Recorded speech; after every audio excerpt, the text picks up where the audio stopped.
Okay, today we're going to finish off the painting. We're in the process of it, but last time we were talking about the mixing of colour and learning a little bit about colour. So I usually have all the, the cool colours on one side, the warm colours on that side, from light to dark, like a rainbow. And so sap green, viridian green, so that's a warm green in my books, and a cool green, a warm blue and a cooler blue, and it's the same with a warm red, and this here, this rose red, that's a cool red. So that's what I call a warm red, and that's a cool red. So there's a cool and warm of each color.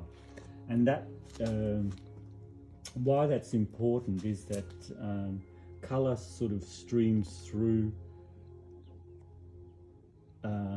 a system of its own. So you've got to, you can work out your own systems of color, and every artist develops their own systems of color. My system is, I sort of always like to go back into a gray. So if I put a red down and say if I want to turn that into grey, this is sort of a good exercise. I put a little bit of blue with it, then that's too blue. Then I put a little bit of orange with it. Then so you're trying to get a grey. So how would you grey that? The opposite of an orangey colour is a green.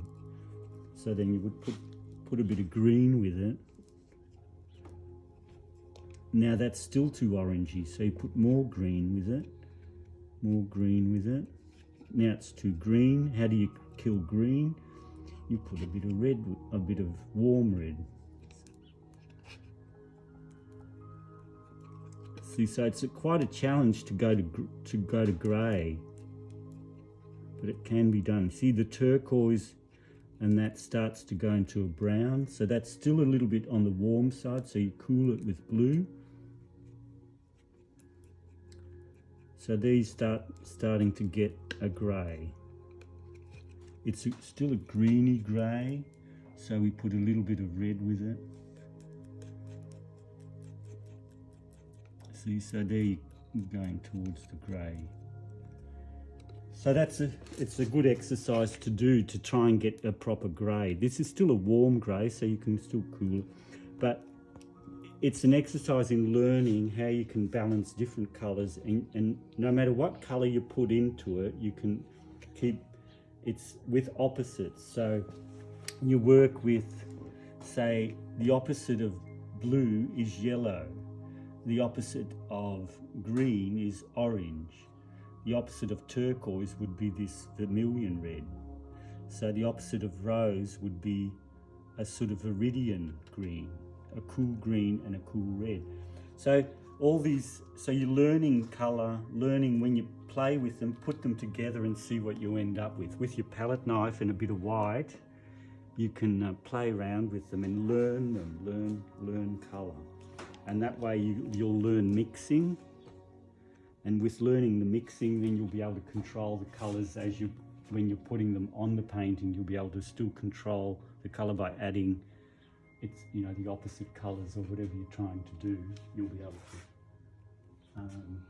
to. So that's like a quick lesson in colour. For the rest, we were just sort of still working on the shape, the detail of the picture.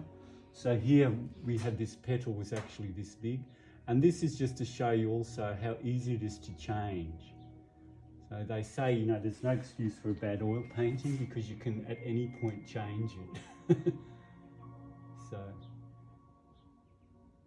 So you can change it at will at any point. This white goes into here and makes this sort of shape like that. So even though we're dealing with sort of trying to create an illusion of 3 dimensions, I still work with shapes, looking at shapes, and if all the shapes are in the right order and they're accurate, then the 3 dimensions will magically sort of appear. But also the tone has to be accurate as well. Because that way it's like a cube. If you have one side, see that side of my hand's dark and that side's light. So there's a connector color. If you blend that color with that color, you'll get a gray in the middle. So then you have to put a brighter orangey color in the middle to go from that side to that side. And that's with the same with all things. If you just blend, because you're not working with light and you're working with mud, and mud requires certain adjustments. If it was pure light, then you could put a blue going into a red and it wouldn't corrupt in the middle. But because we're working with mud, a blue mud going into a red mud would make a grey mud. So that's the difference, and that's why you need to know what I call connector colours. So if you go from, say if you were wanting to go from this colour into that colour, you'd have to figure out another colour that goes in there. And that is what artists can sort of interpret their own idea of what would go in there. So if I want to make that, say if I want to make this sparkle with a bit of lilac, then I would alternate between cerulean, which is a warm blue, so a little bit of cerulean white,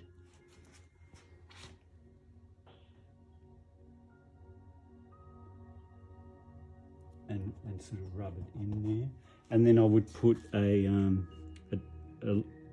purple with a bit of white,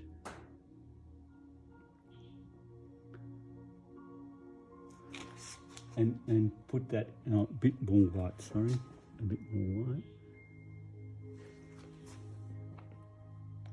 and put that into the cerulean blue. So that way the two colours start to dialogue and sort of start to, it's just got to be the exact right amount of white, otherwise it,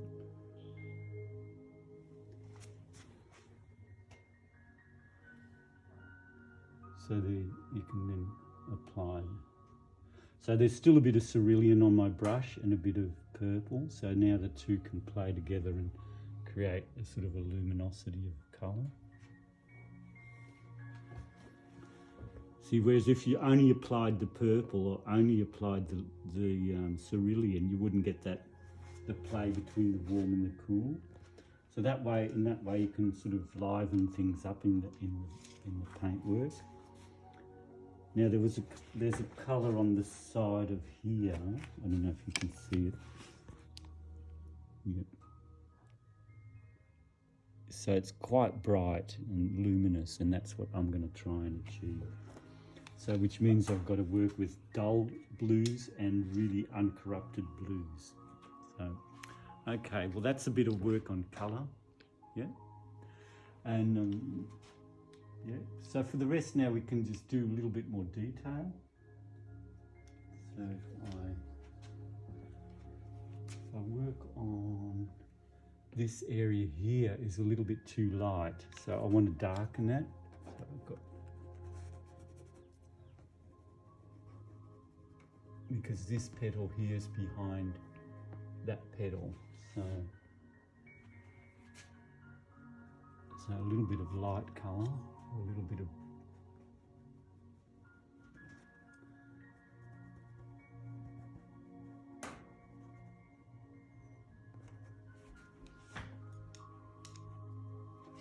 and then there's an edge there, and that's another petal.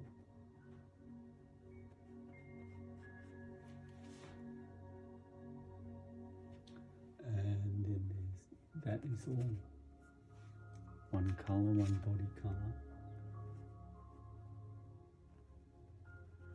So as I'm applying it, there's a bit of texture and activity there on the, that's the edge. And then I'll run that edge into there. And then there's some